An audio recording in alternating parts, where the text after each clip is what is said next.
Estamos llegando al final de este estudio del libro de Apocalipsis. Sabemos que Apocalipsis es la revelación de Jesucristo. Ya vimos la revelación pasada de Jesucristo en el capítulo 1, la revelación presente de Cristo por medio de la iglesia en los capítulos 2 y 3, y cómo desde el capítulo 4 hasta el 19 es los primeros 7 años descritos del futuro, que se llaman la gran tribulación. Después de esos 7 años de gran tribulación, al comienzo de esos 7 años la iglesia es raptada al cielo, y al final de esos 7 años Cristo regresa a la tierra. Es la segunda venida gloriosa de nuestro Señor Jesucristo. Allí sucede la primera resurrección, en la que son resucitados los santos muertos en la gran tribulación, los del Antiguo Testamento, y Cristo finalmente establece su reino milenial. Él reina en la tierra por 1000 años. Hemos visto ya las características de ese reino y cómo nos podemos preparar para esa época maravillosa, porque el reino ya está en medio de nosotros, porque donde está el rey habitando en un corazón, en una familia, en una vida, en una empresa, allí está el reino de Dios. Y llegamos, después del milenio, a otra parte importante. Ya en el remate, en el fin de los tiempos, nos vamos a trasladar a lo que se conoce como el juicio de los incrédulos, o el juicio ante el gran trono blanco. Vamos a leer hoy entonces, para hablar de este juicio de los incrédulos, en Apocalipsis capítulo 20, versículos 11 al 15. Apocalipsis capítulo 20, versículos 11 al 15. Dice allí: y vi un gran trono blanco, y al que estaba sentado en él, de delante del cual huyeron la tierra y el cielo, y ningún lugar se encontró para ellos. Y vi a los muertos, grandes y pequeños, de pie ante Dios, y los libros fueron abiertos, y otro libro fue abierto, el cual es el libro de la vida. Y fueron juzgados los muertos por las cosas que estaban escritas en los libros, según sus obras. Y el mar entregó los muertos que había en él, y la muerte y el Hades entregaron los muertos que había en ellos. Fueron juzgados cada uno según sus obras. Y la muerte y el Hades fueron lanzados al lago de fuego. Esta es la muerte segunda, y el que no se halló inscrito en el libro de la vida fue lanzado al lago de fuego. Mira que después del encadenamiento final y la derrota final de Satanás, donde es lanzado al lago de fuego, entonces Juan inmediatamente ve un trono enorme, un trono blanco de juicio. Él dice que que ve a uno que está sentado en el trono, que va a juzgar a todos los muertos que son presentados delante de él. Ahora, ¿de qué se trata esta visión de Juan? No es otra cosa que el juicio final. La Biblia nos habla claramente que Dios ha determinado un día en el que juzgará a los que rechazaron a su Hijo Jesucristo, los que rechazaron, los que no obedecieron el Evangelio de Jesucristo. Ese juicio de los que rechazaron el Evangelio de Cristo es el juicio ante el gran trono blanco, el juicio final, el juicio de los incrédulos, el juicio de los inconversos. Ahora, un lugar donde nos lo menciona es en Hechos capítulo 17, 31. Dice: por cuanto ha establecido un día, ese es el día, en el cual juzgará al mundo con justicia por aquel varón a quien designó, dando fe a todos con haberle levantado de los muertos. Mira que este es el día del juicio final.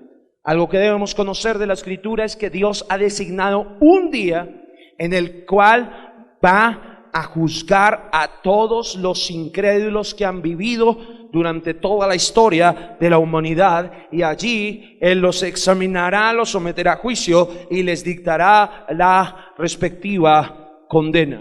Ahora, Juan hace la descripción de ese juicio en el capítulo 20, los versículos que acabamos de leer del 11 al 15, y especialmente podemos dividir la visión de Juan en dos grandes partes. Primero vemos un cuadro del juicio final, pero en segundo lugar vemos un cuadro del castigo final. El juicio final, el castigo final.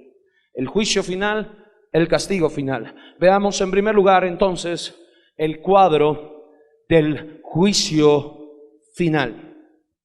Ahora, para no perdernos ningún detalle de este juicio final, debemos mirar separadamente cada uno de los asuntos importantes.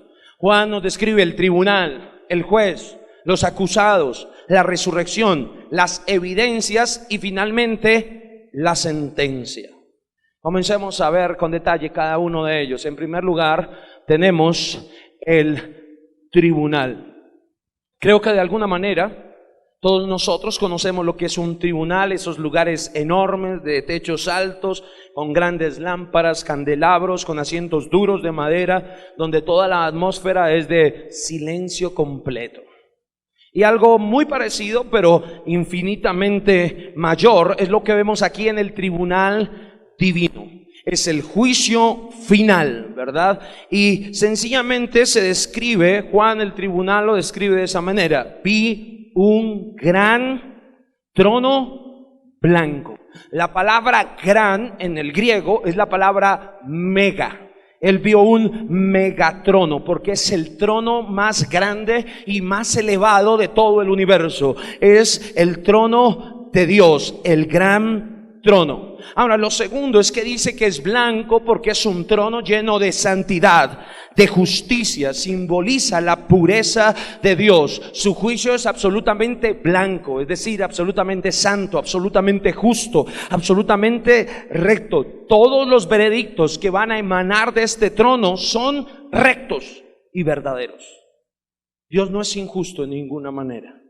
Es lo primero que nos describe Juan, el tribunal. Después, Juan nos describe al juez. ¿Qué nos dice Juan acerca del juez? Leámoslo. Dice allí al final del versículo 11, dice: y el que estaba sentado en él, de delante del cual huyeron la tierra y el cielo, y ningún lugar se encontró para ellos. Ahora, Juan no nos dice directamente quién era el que estaba sentado en el trono, pero nosotros sabemos que es el Señor Jesucristo, porque la Biblia en varios lugares nos anuncia que Jesucristo, el mismo que murió en la cruz, que resucitó, que nació en Belén, es el que Dios ha designado como juez de vivos y muertos. Así que el juez de toda la tierra es Jesucristo. El asunto que está en juego aquí finalmente, aunque se examinen las obras, es mi actitud en mi vida hacia Jesucristo, porque Él es tanto el Salvador, y el que lo rechaza como su Salvador y Señor tendrá que encontrarse con Él un día, este día, como el juez. Vamos a ver algunos textos que nos muestran que Jesucristo es el juez. Miren, Juan capítulo 5 versículo 22 dice: porque el Padre a nadie juzga, sino que todo el juicio dio al Hijo. Allí está claro, todo el juicio le pertenece al Hijo. El Hijo es el juez de los vivos y de los muertos. Miren de nuevo Hechos capítulo 10 versículo 41, dice: no todo al pueblo, sino a los testigos que Dios había ordenado de antemano, a nosotros que comimos y bebimos con Él después que resucitó de los muertos. Y nos mandó que predicásemos al pueblo y testificamos, miren esto, que Él es el que Dios ha puesto por juez de vivos y muertos. Eso es parte de nuestra predicación. Nosotros predicamos acerca de Cristo porque la gente está engañada en la religión pensando que si son buenas personas, entonces no va a haber juicio sobre sus vidas. Pero no es un asunto de buenas obras, es un asunto de una relación con el Creador. Y quien rechaza al Dios encarnado en su vida, quien no se rinde entregándole su corazón para siempre, será juzgado por Él. Él es el juez de vivos y muertos. Ya lo vimos en el tribunal de Cristo como el juez de los vivos, pero ahora aquí está juzgando a los muertos. Miren otro texto que es 2 de Timoteo capítulo 4 versículo 1, dice: te encarezco delante de Dios y del Señor Jesucristo, que juzgará a los vivos y a los muertos en su manifestación y en su reino. Es impresionante que el mismo Cristo que vino como Salvador, que no quiere que ninguno perezca, sino que todos crean en Él, ahora es presentado en esta escena como el juez de los vivos y de los muertos. Hay una historia que tal vez nos ayuda a entender esto. Escuchaba de un niño que se estaba ahogando en un río y un joven arriesgado se lanzó para salvarlo. Finalmente, cuando lo salvó, el joven creció y estudió hasta convertirse en juez, en abogado y en juez. El niño, en cambio, eligió el camino de la delincuencia, el niño que había salvado de ahogarse. Y este delincuente finalmente fue apresado por las autoridades. Y impresionante, porque cuando llegó para ser juzgado por sus delitos, observó que el juez que iba a juzgarlo, a determinar su destino ese día, era el mismo joven que en su niñez lo había salvado de las aguas. Entonces él se dirigió hacia él para querer ganar, ¿sí?, su cariño, su afecto. Pero el juez le contestó diciéndole: ese día en el río fui tu salvador, pero hoy tengo que ser tu juez. Y es lo mismo que el Señor va a comunicar a las personas ese día del juicio. Aquellos que no lo quisieron recibir como Salvador, aquellos que eligieron sencillamente tener una religión como algo secundario, pero no rindieron su corazón al Señor para hacer su voluntad. Aquellos que no creyeron en Él, desarrollando una relación personal con Él, una relación íntima con Él, que no caminaron con Él de su mano. Los que lo rechazaron como Salvador, ese día Él no vendrá como Salvador, sino que vendrá como juez. Ahora tú decides en este tiempo qué quieres que Cristo sea para ti, porque hoy se presenta tu vida como tu Salvador, como tu Señor. Pero si lo rechazas, si lo tienes en poco, entonces un día tendrás que presentarte delante de Él como aquel a quien Él va a juzgar. Será tu juez, tu juez. Ahora, lo tercero que tenemos después del tribunal y después del juez son los acusados. Leamos lo que Juan dice respecto de los acusados. Dice en el versículo 12: y vi a los muertos, grandes y pequeños, de pie ante Dios. Mira que los acusados son los muertos, grandes y pequeños. Los muertos, ¿sí? Ahora, ¿quiénes son los muertos? Los muertos son las personas que a través de la historia murieron sin creer en Cristo.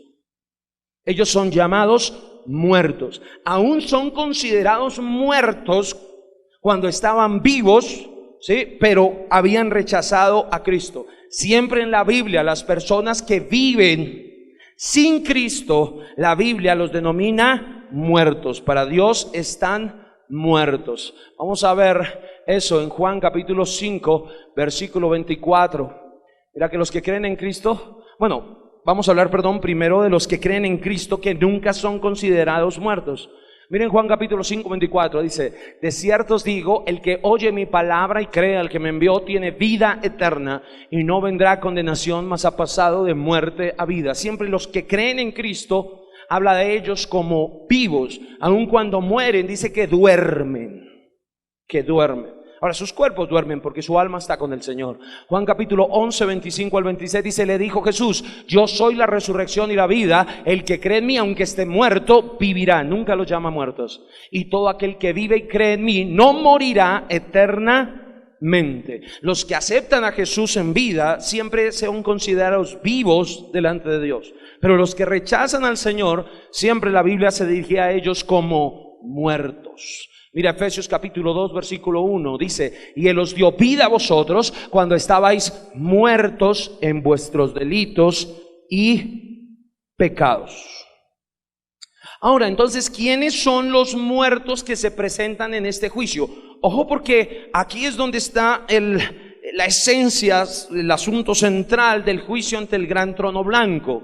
Los muertos que están en el juicio del gran trono blanco son los incrédulos. Es decir, la pregunta es: ¿va a haber cristianos en el juicio del gran trono blanco? La respuesta es no. Este es el juicio de los incrédulos. Aquí no hay ningún vivo. Todos están muertos, y los muertos son los que rechazaron a Jesucristo en su vida. ¿Sí? Entonces es el juicio de los incrédulos. No hay ni un solo cristiano. Son las personas que murieron sin creer en Cristo.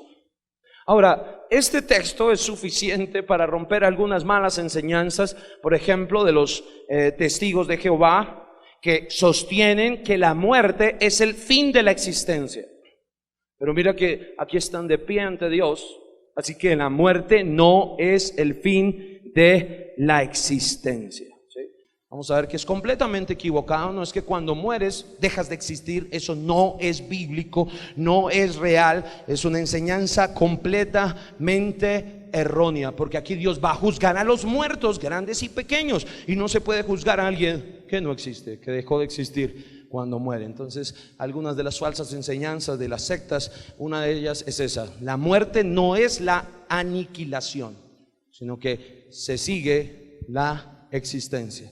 Ahora, después nos aclara que son los muertos grandes y pequeños, los muertos grandes y pequeños. Ahora, con estas palabras, el Señor quiere mostrarnos que no hay nadie que pueda escapar de su juicio. Nadie es tan grande, importante, ¿verdad?, como para escapar del juicio, y nadie es tan pequeño como para pasar inadvertido. Las personas grandes y pequeñas estarán allí. El que se cree justo por sí mismo estará allí. Los pecadores terribles estarán allí. Las personas negligentes, pusilánimes, estarán allí. Los rebeldes estarán allí. Pero escúchame bien: los miembros inconversos de la iglesia estarán allí. Estarán allí. Los miembros inconversos de la iglesia estarán allí. Yo me preocuparía si tú eres uno de los que viene a la iglesia, pero la gente no ve en ti el reflejo de la justicia del Señor. Recuerdo una historia de una pequeña que fue a visitar a su abuelo durante unos meses, y el abuelo siempre los domingos le llevaba a la iglesia, pero la niña camino a la iglesia le dijo: abuelo, ¿y tú por qué no te ves como Cristo? Invitó a su abuelo a recibir a Cristo en su corazón, porque no es un asunto de asistir a la iglesia, es un asunto de ser como Jesús. Y si no estás creciendo, y si en ti no se ve el carácter y el reflejo del amor de Cristo, eres uno de esos miembros inconversos que vienen a la iglesia, y un día estarás en el juicio del gran trono blanco. Dios no puede ser engañado, querido. ¿Sí? Si la vida de Cristo no te está cambiando de tal manera que cada vez te parezcas más a Él, es que no has entregado, ¿verdad?, tu corazón a Él. Y hoy puedes hacerlo. Si hoy dejas tu máscara, tu hipocresía, tu injusticia, y te humillas, Dios al que se humilla lo exaltará, y no tendrás que estar ese día ante el gran juez que va a juzgar a los muertos. A los muertos. ¿Está claro? Ahora, ningún incrédulo se va a poder escapar de esa cita. Hay gente que puede decir: yo no creo esto. Bueno, igual estará allí. Ese día no importarán los títulos, no importarán las riquezas, no importará la fama. Todos sin excepción, los muertos grandes y pequeños, estarán allí. Si tú eres de los que siente más pasión por las estrellas de la televisión, de la música, y anhelas verlos, pero tienes en poco a Cristo, hoy puedes alegrarte, porque allá estarán ese día en el juicio, sentados al lado tuyo. ¿Ah? Y Cristo, al que despreciaste, no va a estar contigo. No va a estar. Entonces estos son los condenados. Ahora, después de mencionar a los acusados, menciona la resurrección. Y ya hablamos de la primera resurrección con detalle, que está dividida en dos partes: la resurrección de la iglesia al comienzo de los 7 años, y la resurrección de vida al final de los 7 años y antes del milenio. Pero aquí se menciona la segunda resurrección. Vamos a leerlo. Dice: y vi a los muertos de pie ante Dios. Mira que estaban los muertos, es decir, los incrédulos, pero estaban de pie. Este término de pie ante Dios nos muestra que fueron resucitados. Por eso esta es la segunda resurrección, o la resurrección de condenación. Estaban los muertos, los que rechazaron a Cristo, de pie, resucitados. Ahí está la resurrección ante Dios para ser juzgados. Ahora, otro lugar donde nos muestra esto claramente es en el mismo lugar, Apocalipsis capítulo 20, versículo 13a, dice: miren el detalle de la resurrección. Y el mar entregó los muertos que había en él. Nosotros sabemos que Apocalipsis, siendo un libro de símbolos, nos dice: el mar entregó los muertos que había en él. Y el mar en Apocalipsis, en muchos lugares, ¿verdad?, sabemos que representa el sistema satánico de Satanás. Al final del milenio va a haber una guerra, y esa guerra va a llover fuego del cielo para acabar con los que se rebelaron contra Cristo al final del milenio, ¿sí? Esos son los muertos que había en el mar, es decir, en el mundo, ¿sí? Los muertos al final del milenio. Pero miren lo que más dice adelante, dice: y la muerte y el Hades entregaron los muertos que habían en ellos, y fueron juzgados cada uno según sus obras. Y aquí de nuevo se habla de la resurrección. Ojo, porque dice la muerte y el Hades. Esto es interesante porque ¿qué sucede? En la muerte física, la muerte es una separación. Cuando las personas mueren físicamente, lo que sucede es que su espíritu se separa de su cuerpo. Y el espíritu y el alma, ¿verdad? El alma van a uno de dos lugares. Si la persona es salva, va al paraíso. Pero si la persona no es salva, si rechazó a Cristo, entonces va al Hades. El Hades es el lugar donde están las almas de los incrédulos. Así que el Hades entrega el alma. Aquí dice el Hades. Pero el cuerpo es sepultado. Y a eso se le llama, queda muerto. Cuando el espíritu se separa del cuerpo, el cuerpo queda muerto y va al sepulcro. Entonces el Hades entrega el alma, pero la muerte entrega el cuerpo.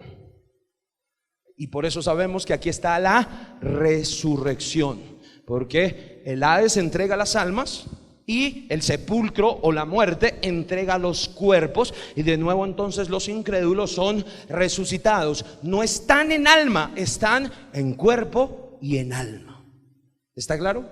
O sea, de nuevo son resucitados. A veces nosotros pensamos que el infierno es un lugar donde va a sufrir el alma por la eternidad. No, allá se sufre en alma y en cuerpo.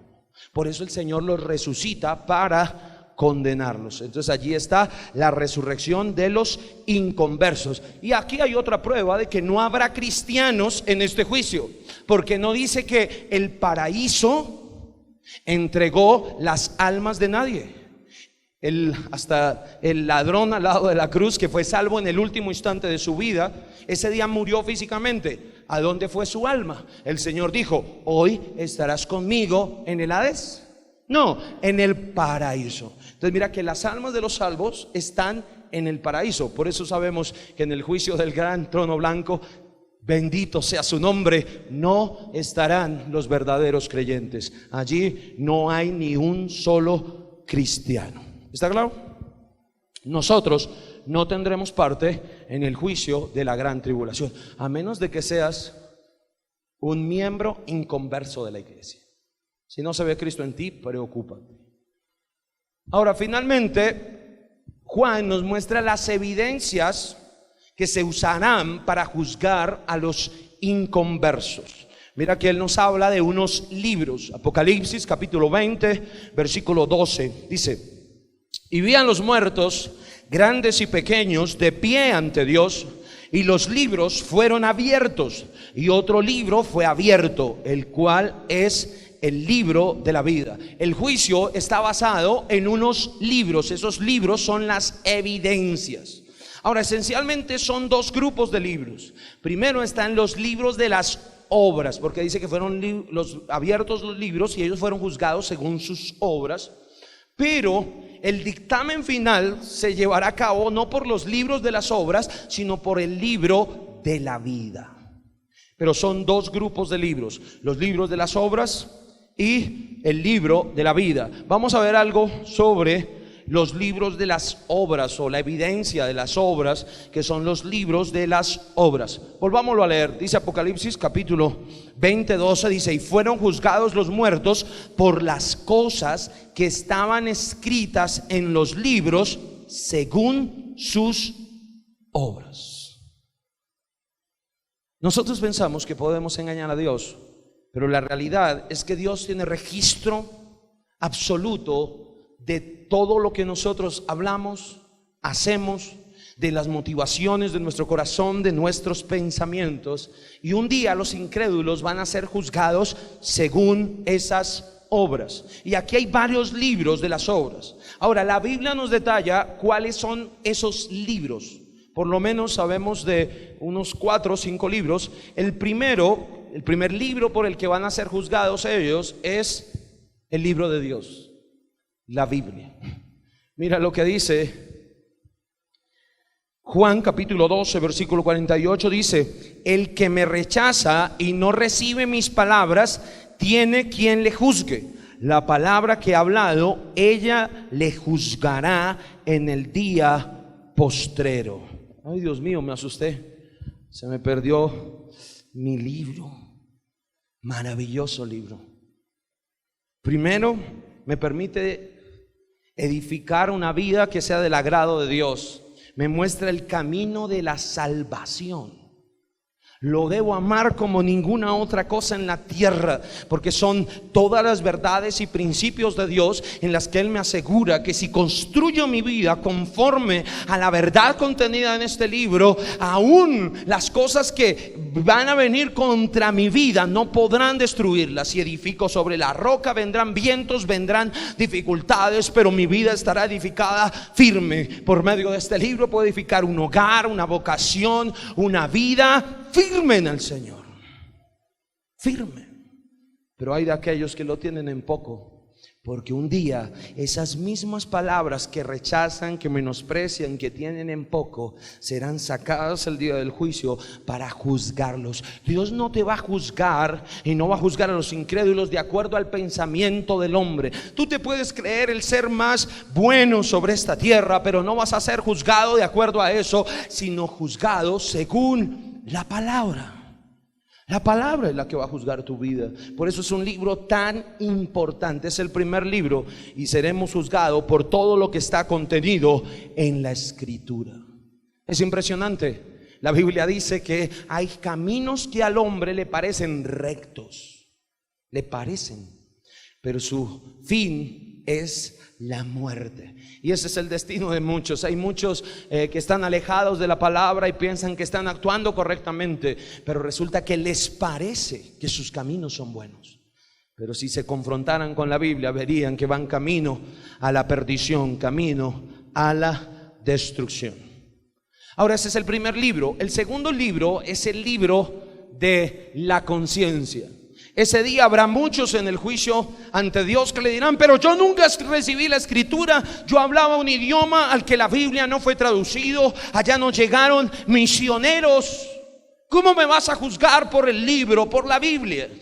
Entonces es donde el Señor sacará el libro de la conciencia, porque a todos nosotros el Señor nos dio una conciencia donde el Señor grabó la ley por la cual un día va a juzgar a los muertos. Mira, Romanos capítulo 2 versículo 15, desde el 14 dice: porque cuando los gentiles que no tienen ley, es decir, que no tienen la palabra, hacen por naturaleza lo que es de la ley, estos, aunque no tengan ley, son ley para sí mismos, mostrando la obra de la ley escrita en sus corazones, dando testimonio su conciencia y acusándoles o defendiéndoles sus razonamientos. Entonces mira que por encima de los razonamientos Dios dio la conciencia, y en el corazón, en la conciencia, Él grabó, imprimió la ley.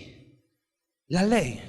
Por eso tú vas a ver que en cualquier raza, en cualquier cultura, normalmente el matar, ¿sí?, es pecado. La gente siente el impacto de su conciencia cuando asesina a otro, al prójimo, a otra persona. ¿Por qué lo sienten así? ¿Por qué tratan de ocultar eso en cualquier cultura? ¿Sí? Porque la ley fue grabada en la conciencia de los hombres. Por supuesto, cuando violamos la ley, pues la conciencia se endurece y se nubla. Y cuando la conciencia está endurecida, pues el hombre se puede sumergir en su pecado. Y es lo que pasa con la mayoría de los hombres. Por eso necesitan que les prediquemos el evangelio. Porque el evangelio vuelve a ablandar esa conciencia a quienes lo creen y se arrepienten. Ese es el segundo libro. ¿Ok? Ahora, el tercer libro por el que seremos juzgados será el libro de los secretos. No hay nada secreto para Dios. Y Él tiene un libro de los secretos. Miren, Romanos capítulo 2, versículo 16 dice: en el día en que Dios juzgará por Jesucristo los secretos de los hombres conforme a mi evangelio. Dios juzgará no solamente las cosas de la palabra, no solamente la conciencia, sino los secretos de los hombres. Hay otro texto que habla de esto en Eclesiastés 12:14, dice: el fin de todo el discurso oído es este: teme a Dios y guarda sus mandamientos, porque esto es el todo del hombre, porque Dios traerá toda obra a juicio, juntamente con toda cosa encubierta, sea buena o sea mala. Dios sacará en ese juicio las cosas encubiertas, las cosas secretas, todos los deseos, las pasiones, los pensamientos, todos los secretos de los hombres. El evangelista D.L. Moody, el zapatero, decía que si un hombre tuviera la capacidad de inventar una cámara fotográfica que fotografiara el corazón, nadie se la compraría. Porque lo que hay en el corazón del hombre, lo que hay oculto en el hombre, definitivamente es abominable. Nadie quiere verlo. Por eso Dios va a juzgar los secretos de los hombres. Ahora mira, porque aunque si yo soy salvo, si tú eres salvo, no vas a estar en ese juicio. Creo que definitivamente esto también va a suceder en el tribunal. En el tribunal el Señor va a juzgar eso, nuestros secretos, nuestras obras. Nos va a juzgar nuestro caminar, no de acuerdo a lo que yo pensé, sino de acuerdo a la palabra. Por eso es tan maravilloso. A ver, miren lo importante de la palabra. Perdón que regrese a esto, pero Dios hizo lo que fuese necesario para que la escritura llegara a tu vida. ¿Por qué? Porque Él mismo escribe en la escritura: donde no hay ley, no se puede inculpar de pecado. Por eso es tan importante la escritura, porque un día serás juzgado de acuerdo a lo que Dios estableció en esta palabra. Ese día finalmente podrás decir: no, pero es que para mí no fue importante la Biblia. Fue tu problema, pero Dios te la envió. Es que a mí me va a dar pereza, yo siempre me dormía en los estudios, en las predicaciones, yo no tenía tiempo para esas cosas. Bueno, pero Dios te dio la ley, porque por esta ley es que te va a juzgar. Esta ley va a decidir el destino de tu vida. Mira, porque Dios tomó se sometió a tantas cosas para que el libro llegara a nuestras manos. Ahora, también está no solo el libro de los secretos, sino el libro de las palabras. Mateo capítulo 12, versículo 36 y 37 dice: mas yo os digo que de toda palabra ociosa que hablen los hombres, de ella darán cuenta en el día del juicio, porque por tus palabras serás justificado y por tus palabras serás condenado. Tremendo. No pienses solamente en las palabras vulgares. No, imagínate ese día. ¿Qué van a experimentar aquellos que dijeron: no, gracias, no me interesan las cosas espirituales? Aquellos que dijeron: yo no necesito un Dios y no necesito una iglesia, eso es para los débiles. Ese día serán juzgados por cada palabra que salió de su boca. Y finalmente está el libro de las obras públicas. En Mateo capítulo 16, versículo 27 dice: porque el Hijo del Hombre vendrá en la gloria de su Padre con sus ángeles, y entonces pagará a cada uno conforme a sus obras. Cada uno será juzgado también por su relación con los demás, por sus obras públicas. Pero hay una prueba que es la prueba definitiva. Y esa es la prueba de la vida, el libro de la vida. Es la evidencia final que condenará a los creyentes. Ahora, ¿qué es el libro de la vida? El libro de la vida es un registro que Dios lleva en los cielos de aquellas personas que creyeron y recibieron el regalo de la vida eterna, de aquellas personas que recibieron a Jesucristo. Mira, Filipenses capítulo 4, versículo 2 al 3 dice: ruego a Evodia y Síntique que sean de un mismo sentir en el Señor. Asimismo te ruego también a ti, compañero fiel, que ayudes a estas que combatieron juntamente conmigo en el Evangelio, con Clemente también y los demás colaboradores míos, cuyos nombres están están en el libro de la vida. Ahora, me maravilla porque el apóstol Pablo muestra que ellos, los que menciona aquí, están escritos en el nombre, sus nombres en el libro de la vida, pero muestra cómo eran personas activas para el Señor. Estaban siendo fieles en su caminar con Cristo. Eran personas firmes que estaban batallando por su fe. No podemos engañarnos, como muchas veces lo he dicho, que por haber hecho una oración hace algunos años crees que tu nombre está escrito en el libro de la vida. No es una oración, es la fe en tu corazón. Y cuando Cristo entra en tu vida, Él es un ser viviente, ¿sí? Y lo que está vivo crece, lo que está vivo produce fruto. Si finalmente alguien no está creciendo en Cristo, si el fruto no se ve, el fruto de Cristo, las cosas de Cristo, la vida de Cristo, pues yo diría que no está su nombre escrito en el libro de la vida, porque solamente está escrito el nombre de aquellos que han recibido a Cristo como su vida, como su Señor, como su Salvador. Y siempre no debemos confiarnos, porque nadie va a ir al cielo. Nadie se va a librar de este juicio por ir a la iglesia, por venir a la iglesia. No, es algo que se ve en nuestra vida. Por supuesto, no puede vivir un cristiano sin congregarse, pero mira que es un asunto de vida. ¿Está claro eso? ¿Está ahí? Ahora, esta es la prueba final, porque dice Juan concluyentemente en Apocalipsis 20:15: y el que no se halló inscrito en el libro de la vida fue lanzado al lago de fuego. Por eso es que el libro de la vida es la mayor de las evidencias. ¿Por qué? Porque sencillamente la condición para entrar a la vida eterna, ¿sí?, es recibir a Cristo. Dice Juan 3:16 que de tal manera amó Dios al mundo que envió a su Hijo. ¿Para qué? Para que todo aquel que en Él cree no se pierda, mas tenga vida eterna.